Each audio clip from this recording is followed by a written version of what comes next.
Laboratory. Welcome, everybody. I am Sandra Horia, and there is so much delight, really a rapturous excitement inside my heart that this is happening. And what is this? It's a soul-inspiring field of possibility that is happening, where culture shifting guides model true adulthood. We are so hungry for this kind of adulthood, true adulthood and true elderhood, even. We are blessed with that too, which is to say, a kind of living that is rooted in soul and in a compassionate, fierce, loving participation with the entire world. So, welcome here to each and every one of you. It's a place of utter discovery and deep listening. Thank you very much for being here. One more welcome from my side. Once more, welcome and welcome again. It is a blessing, not for me to have you here. It is also for me, but it's a blessing for the whole earth to be here, to witness the beauty that will unfold today. And just echoing what just Sandra said, the myriad of possibilities seeded in this witnessing of true adulthood. So it is a blessing for the earth, for the human community, for your heart, for your people. Yeah. Let's have a huge, deep, meaningful dive. Yes, for that. So welcome to all the waves and ripples of people that are coming. We are going to grow in number as our world is also doing. So the circle is expanding and expanding, and welcome to also the ones that haven't heard my voice. So just a little bit now of acknowledgement about how come this summit is being birthed into the world. Why the soulful living? A question, and kind of a prayer maybe, or an exclamation all in one. Why the soulful living summit, creating the future through eco-soulcentric adulthood? This is an event. It's a part of a bigger project that is entitled From Caterpillar to Butterfly, which was created by the joint passions of three organizations, and the people that are coordinating those organizations. And it's one organization is Actions for Change from Romania that I am coordinating. Another organization is Inspiration Path from Cyprus that Eleni Mikhail is coordinating. And another organization is Vulcanicamente from Italy, and our dear colleague Sara Marzo is coordinating. These people and other people and are working in this immense project, really. And I just want to perhaps mention one more name here. She's also working hardly in this project, and in particularly also for this summit. She created all this visual, beautiful art, Lel de Gusta, that I am grateful to. So what are we doing with this project? We are crafting experiences for people. We are creating opportunities like this one, and creating innovative resources to make them available in youth work.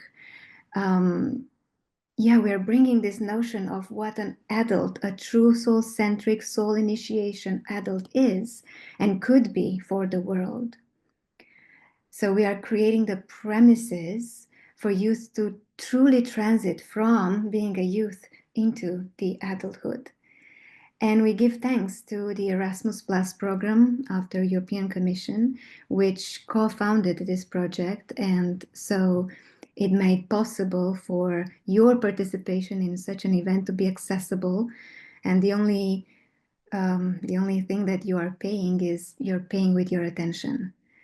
And that's a great opportunity.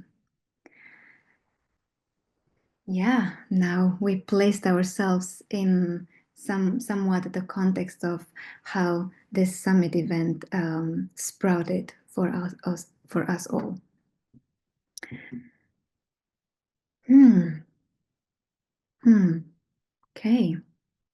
Well, a lot of faces here on the screen already. They are very familiar, and some of them are not familiar. And it's just all the time. It's such a pleasure to blend the new and the old.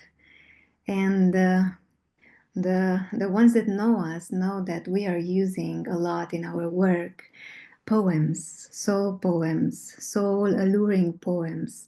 And so also this time we are going to begin and open this ceremony of 3 days together with a poem. It's a poem written by Rainer Maria Rilke, and it's called For Being Rooted and Rising Up. So I'm inviting you to listen, to grasp this poem with your whole body, with your heart, with the skin. Let it enter you. How surely gravity's law, strong as an ocean current, takes hold of even the smallest thing and pulls it towards the heart of the world. How surely gravity's law, strong as an ocean current, takes hold of even the smallest thing and pulls it towards the heart of the world. Each thing, each stone, blossom, child is held in place. Only we, in our arrogance, push out beyond what we each belong to for some empty freedom. Each thing, each stone, each blossom, each child is held in place. Only we, in our arrogance, push out beyond what we each belong to for some empty freedom.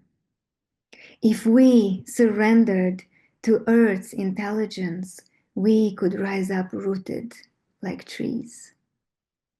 Rooted like trees. Instead, we entangle ourselves in knots of our own making and struggle, lonely and confused. So, like children, we begin again. We begin again to learn from the things because they are in God's heart. They have never left Him. This is what the things can teach us to fall patiently, to trust our heaviness. Even the bird has to do that before he can fly. This is what the things can teach us to fall patiently, to trust our heaviness. Even a bird has to do that before he can fly.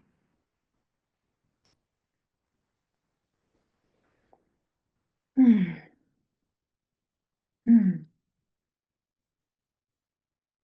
May we sit comfortable enough to be in the discomfort of what this 3 days can usher in our hearts. And may we trust the heaviness that is called by the gravity of this earth, by the love of this earth. Perhaps we can surrender and rise up rooted like trees. Holding this hope perhaps is a promise. Again and again, I'm welcoming you here.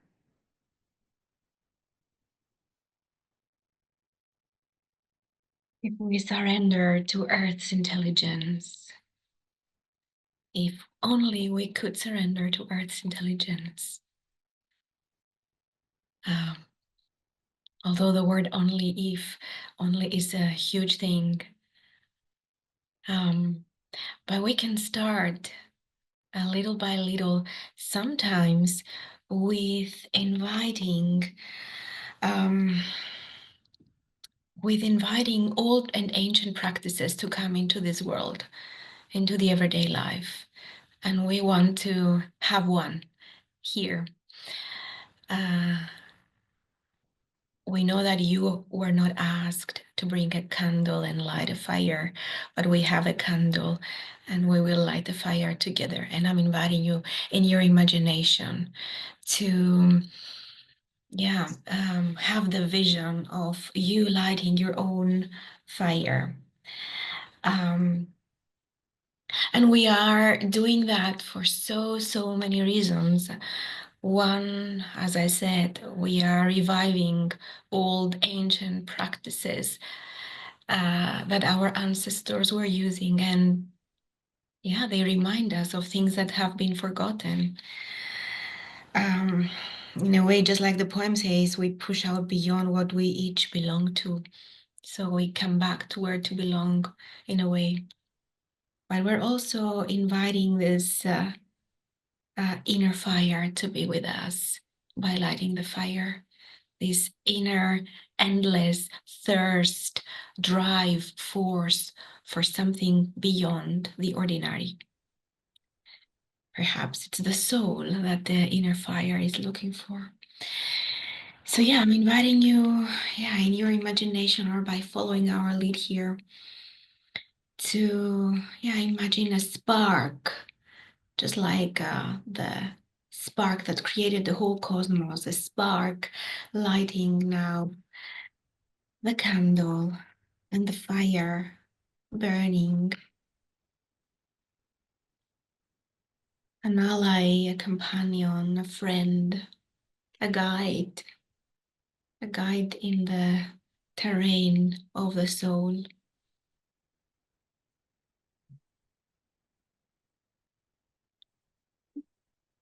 And may these 3 days that are opening today, may this summit may it is a transformative opportunity for you and for the world. I hold to that. Thank you, fire, ancient being, illuminating and destroying, both being true. And as much as we need the light, as much as we need the fire, we also need to um, look towards the darkness and to approach and to slowly leave the light behind sometimes and go into the fertile and fruitful darkness. And so I'm inviting you, if you may, and if you feel comfortable enough, to close your eyes and to feel utterly your body, your presence here. It's the beginning of something that you don't really know how it's going to unfold for you. And feel perhaps your heartbeat if that's available to you. You can even place your hand on your heart. And imagine, because this fruitful gift that we have, our imagination, is so limitless, it's so wide. And so imagine yourself, your holy body, that is in this utter unknown, on the edge of something new. But you are not alone. You are not alone. Imagine that you have someone close to you, someone that you are even holding hands with. It is one side of your body, one of your arms is holding the hand of your ancestors, of one of your ancestors. Perhaps you can even feel into what kind of ancestor you are holding the hand of. One that lived this life, one that suffered and was joyous and offered their gifts.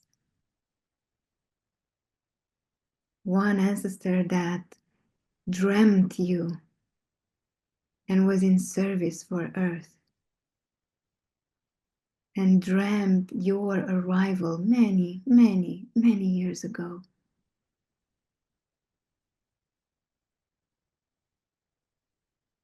And on the other side of your body, the other hand is holding the hand of a future one, of one that is not yet born, of a certain kind of seed that is filled with hope and desire to live fully, beautifully on this earth, to see the sunsets and to see the marvelous seas and flowers and big, big, wild, wise forests. We are a servant to the future generations and to all species who are really rooting for us big time right now. You are holding the hand of this one too. So feel this one. Feel how you are a ring in an unbroken chain of ancestry.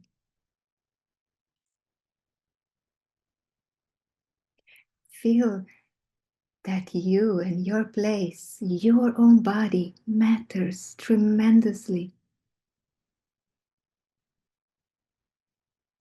And feel maybe the breath. You can even feel the breath of the ancestor and the breath of the future one very close to you, very close to your awareness. This is the kind of place that we are inviting you to listen from and to live from, but in particular participate to these 3 days from.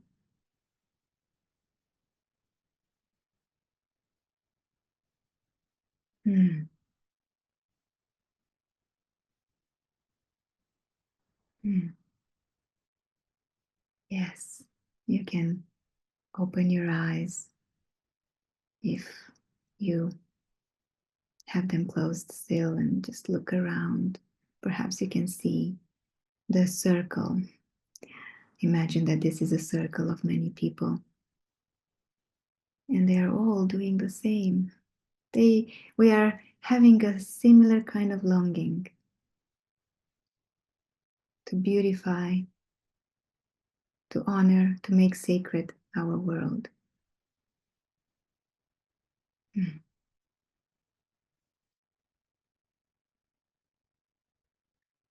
And as we gaze at each other, we imagine each other, all of us holding hands, coming in a way to this summit with an ancestor one and a future one. We're also coming to the human tribe. We're coming to the community of human beings, the community of people who hold hope, people who hold longing, people who hold gifts, yearning to be shared, and people who also long for community, people who remember that there are things that connect us together, things that make us in a way human, and things that remind us that as much as we belong to the human tribe, we also belong to the earth community and to the cosmos community, that we have arrived here with the right and with the responsibility to be who we were born to be. In other words, we are kind of inviting you to imagine the possibility of what Rilke said, to surrender to the earth's intelligence, to the place where we belong, which is the human tribe and the world tribe, the cosmos, the earth, and to that thing that animates us and the whole world, that thing called soul, that makes us and unmakes us and gives the hope. Mm-hmm. So from this place, a lot of invitations already around you. And for the next few minutes, until we are going to dive into our first session and invite our first visionary guide to take the lead, we are inviting you to spend a little bit of time with your journal. Hopefully you brought with you a journal, a personal something to write on and with. Perhaps it's worth it to take notes. But this particular writing piece that we are going to invite you now to feel into is connected to this image of you being a ring in the chain and you being devoted to the enhancement of our living on earth. And we're inviting you to write a prayer for this earth. As if it is a prayer, maybe we can say that is almost like an intention, a prayer, a love declaration for earth. It can be as long as 3 words, or it can be longer than that. Just feel a little bit in your own intimacy this connection that you are inviting and you're into while writing this prayer for earth. Perhaps for earth and also, of course, for the future ones. Yeah.